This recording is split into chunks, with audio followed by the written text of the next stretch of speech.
you into chloroform asleep and woke you up, but it was for your own good. Yeah, these people are terrible. Yeah, just looking out for you. By the way, put this number on. Mash, eh?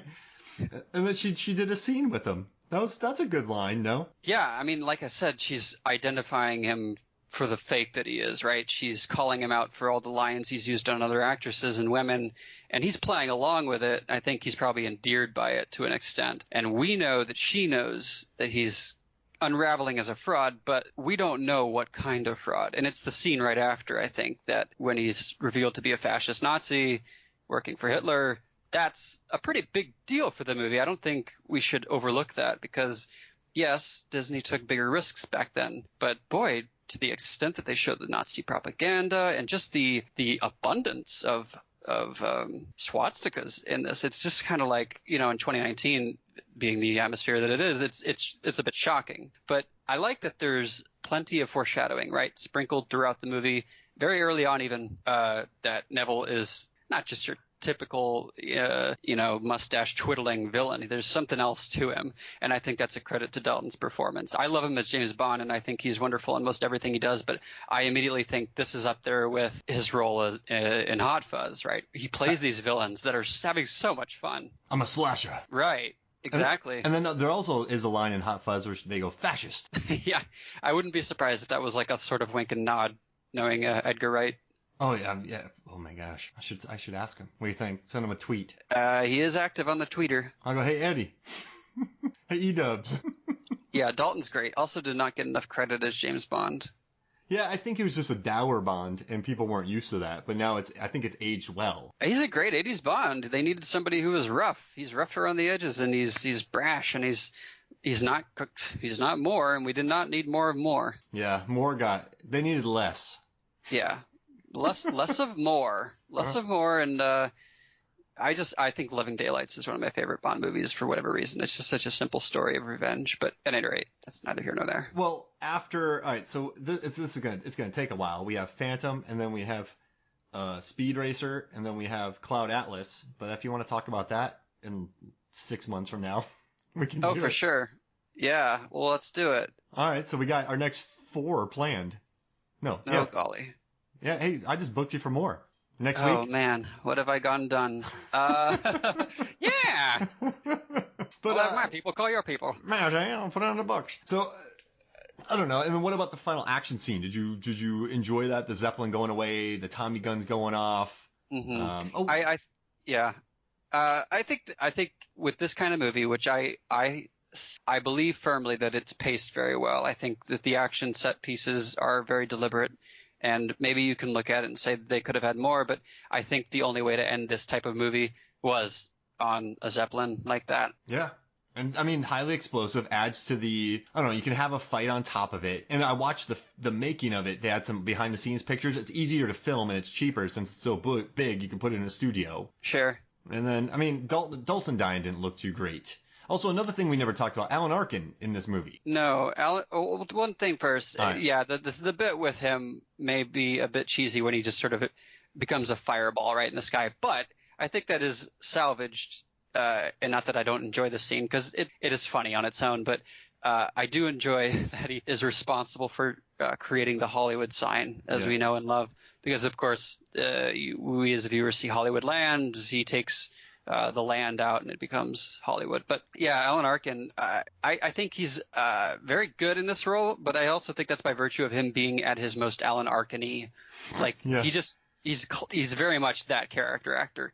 And that's not to say that he has been pigeonholed necessarily, but I watch him in this and I think this is Alan Arkin and Edward Scissorhands. He's just sort of a curmudgeon, knows better father figure type where he's espousing advice and telling him to get the girl and it'll be your fault if you lose her. And I think he was a wonderful addition to the cast. I don't know how this movie would have really worked without that kind of fixture in it. And we also or foil, yeah. We just talked about So I Married an Axe Murderer. I love his character in So I Married an Axe Murderer. Who does he play in that again? So it's been a long time since I've seen He's the really nice police chief. And so Anthony LaPaglia was like, hey, can't you be mean? Like, everyone has these chiefs that come in and yell at him and they chew at him. He's like, well, I can't. He's like, well, can't you say I'm going to go to the commissioner and I'm going to make a complaint? He's like, well, I can't really go to him. I talked to a committee. And then at the end, he just goes off on Anthony, like just, I mean, really leans into him. And then LaPaglia is like, great job, man. That was good. And Alan Arkin's like, it wasn't too strong. I didn't come on too strong. He's like, no, it was perfect. But during the tirade, he's like, get your spaghetti bending butt back in here. I don't know what that means. I don't either. I mean, I use just riffing on him being Italian, but I love that line.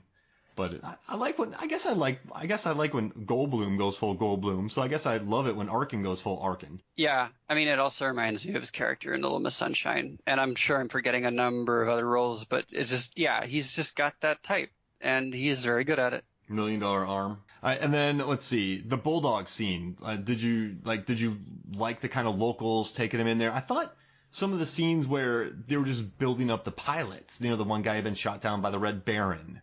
I thought they were really well established just for being very side, like, you know, very. They're well used, yeah, because the guy you're referring to, right, is the same one who goes in the air as the clown, and he feels bad because he ruined a date night with Jenny and Cliff. And you're right, they don't give them a lot of screen time, but the screen time they get, they become far more fleshed out characters than, you know, your standard stand-ins. I hate that, which I like. Yeah. I hate that the pie gets destroyed. The pie? What pie was it? I don't know. Look, I'm betting apple. It was 38. I mean, I guess. Maybe, yeah. Maybe probably didn't cherry. have too many exotic options. Yeah, I mean, apple pie is always good. I mean, this is a very apple pie movie. That's right. That is a perfect clincher. It is just, it's a comfortable, warm, nostalgic, cozy ass movie, and it tastes good every time you watch it. Every time you watch it, it just delivers. All right, final question from Johnny Nunn. The cast is a who's who of great character actors, many of which I stumbled across in other films by accident in the subsequent years.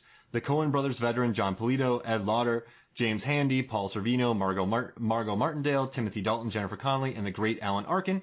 Who's your favorite character actor? Who's your favorite character among the supporting cast? So who's your favorite person in the supporting cast? I mean, it's a cop-out. There's too many to pick.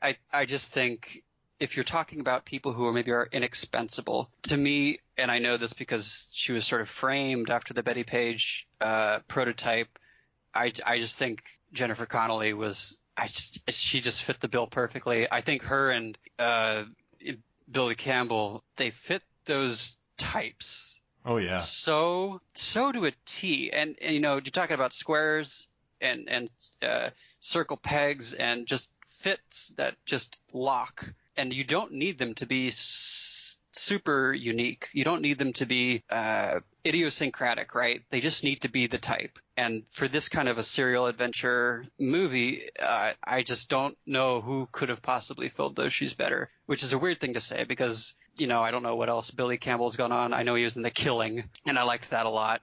And he's a fine actor for what I've seen, but usually you can kind of say, well, you know, this A-list actor might have done the role better, but when it comes to Jenny's part, how many actresses, I guess Gretchen Mol maybe, but like could have pulled off that Betty Page look and aesthetic without being, I guess, sexually charged, right? Because Jenny in the movie is very innocent. She's naive. She's beautiful and she's sexy, but she doesn't exude that in an aggressive way. It's still a family movie. So when she's on screen, you know, you hold your breath and you take it in. But I think as far as her acting and fitting that role for what she needed to be, and you know, certainly in the looks department, I think she was absolutely inexpensible to that movie. You make my answer sound weird. My answer didn't sound weird. No, it was great. You explained everything without being a creeper. I think you did a great job. That's a feat for me. Well, please do tell. Who is your favorite? Well, I just like that Agent Fitch because he just socks Billy Campbell right back in the face. Like that guy That's the reason you got nothing else. I mean, when do you get these kind of characters? And he's also prevalent throughout the rest of the movie. And I just liked his one-liners. I liked his presence. I don't think I've ever seen such a side character. And like with the as guy. much agency, right? I mean, he just popped Billy Campbell right in the face again, and then he was talking to him, and his buddy's like, "Well, you're being a jerk too." Like I don't know. I guess I love the minutia, man. But this, it also felt somewhat reflective, and I say this as I say this as a millennial, but you know, maybe that's how it was back then. Maybe they were just like shades of gray, and everybody was just sort of looking out for their own hide, and if they got into fisticuffs, so be it. I love fisticuffs, dude. Also, Ed Lauder, is in our Youngblood podcast. I know you've listened to it. Mm. He was the hockey coach.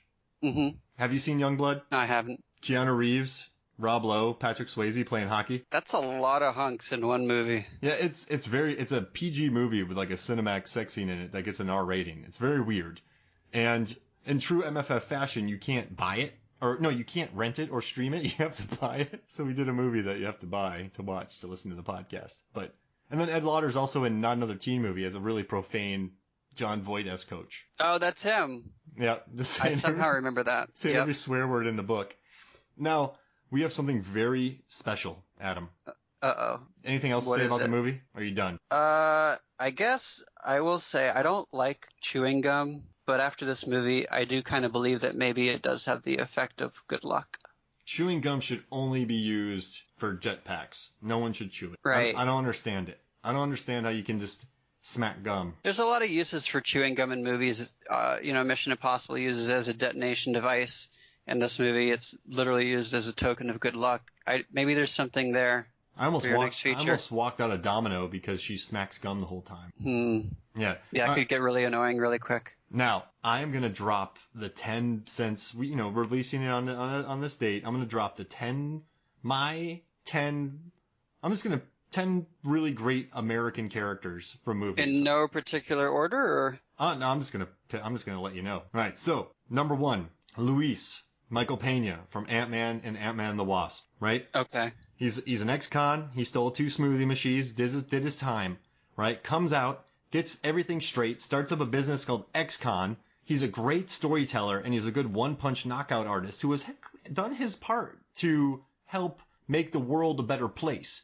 So he's not the superhero. He's not the square-jawed guy, but he's a badass knockout artist who is great at telling stories, and he's really using his skills to help against further theft. So he's almost like Catch Me If You Can. So he's reformed. Yeah, and he's cool. I just like Michael Pena. Okay. I had to add him in here because I love that character, and I love his talks about truth serums and the undercarriage of cars being very dirty. All right, so my next one is Alexa Woods from AVP. I am not even embarrassed to say which one was that again. Played by Sanaa Lathan. Now, Okay. she's an environmental technician. She hiked Everest without oxygen. She was the youngest person to ever do it. When we first meet her, she's climbing up massive ice things like Tom Cruise, and the predators like her so much that they put a little scar on her cheek and make her an honorary predator. So she's the final girl. Yeah, she's the final girl, super cool, super smart. She becomes a predator. Like the predator, they all give her respect. Does that mean that she has to go door to door in her local neighborhood and say, hello, I'm just doing my duty and informing you that I am a predator so that none of the kids feel, everybody's aware? She's going to go around bragging about it.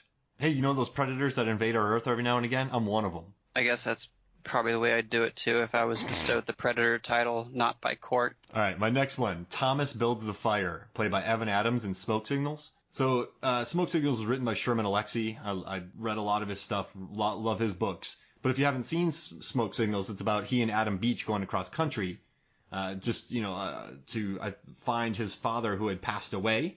And I don't know if you've seen Smoke Signals, but he's just a really earnest, great storyteller. Hey Victor, just one of the most likable, charismatic actors. And I love that movie. I saw it when I went to a free screening at Florida State to go see it. You might have been there. So I went and saw that, and I don't know, man. I like him. I like Thomas. Thomas is a good dude, and I love Smoke Signals. I don't know if you've seen it. I haven't. And is this character, is this actor of Native American descent? Yeah. Because I know Adam Beach is. Yeah. Okay. So they're on a reservation in Idaho, and they leave to go on a cross country journey. Gotcha. And it's like an odd coupling, the two of them. But he's just such a likable dude. And whenever I think about that movie, I just smile. So I'm a big fan of, I don't know. It's worth watching. If you guys haven't seen it, really good script by Sherman Alexie too. Like he wrote like The Long Ranger and Tonto or Fist Fighting in Heaven, those kind of books. He wrote really great poetry. He was on this train ride with this lady who was telling him how old Boston is. And, he has a good bit. All right. So my next one is Tracy Flick, played by Reese Witherspoon in Election. Interesting pick. Now, we have a podcast coming out about it soon.